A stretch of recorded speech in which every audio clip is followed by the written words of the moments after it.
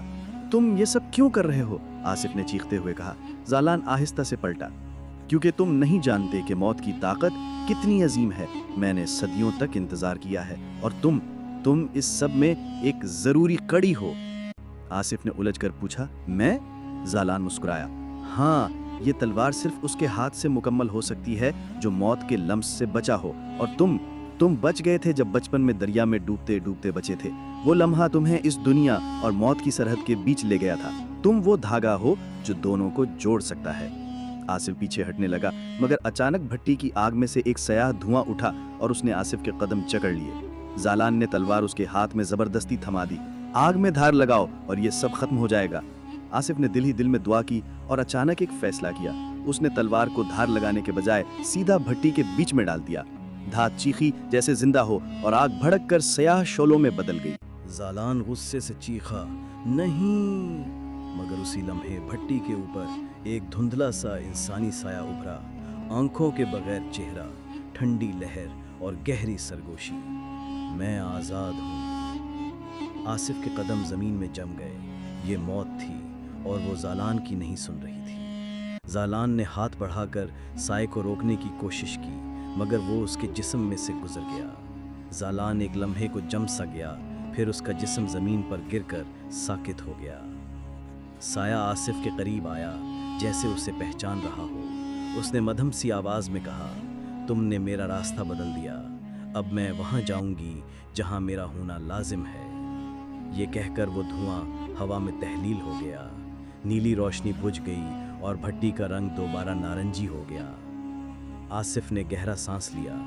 زالان زمین پر پڑا تھا مگر اس کی آنکھیں کھلی تھیں اور اب ان میں وہی خوف تھا جو اس نے دوسروں میں ڈالا تھا۔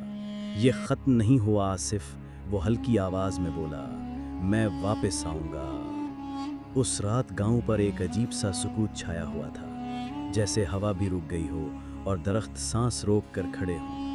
آصف بستر پر لیٹا تھا مگر نیند کوسوں دور تھی۔ زہرا بی بی کی باتیں اس کے دماغ میں گونج رہی تھیں۔ زالان تمہیں استعمال کر سکتا ہے۔ بھٹی میں تلوار کا کام تقریباً مکمل ہو چکا تھا، بس آخری دھار لگنی باقی تھی۔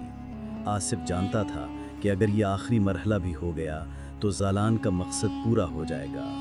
آصف نے فیصلہ کیا کہ وہ خود بھٹی میں جا کر تلوار کو ختم کرے گا۔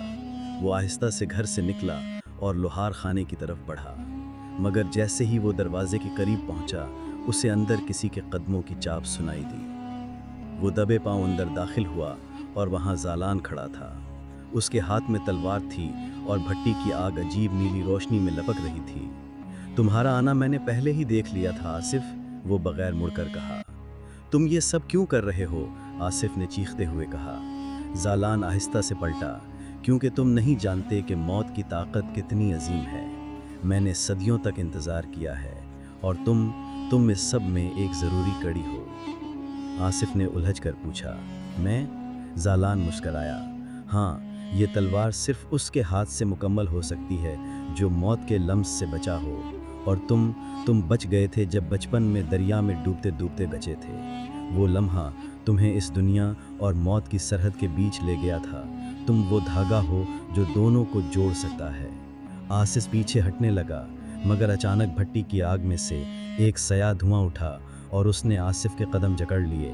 زالان نے تلوار اس کے ہاتھ میں زبردستی تھما دی۔ آگ میں دھار لگاؤ اور یہ سب ختم ہو جائے گا۔ آصف نے دل ہی دل میں دعا کی اور اچانک ایک فیصلہ کیا۔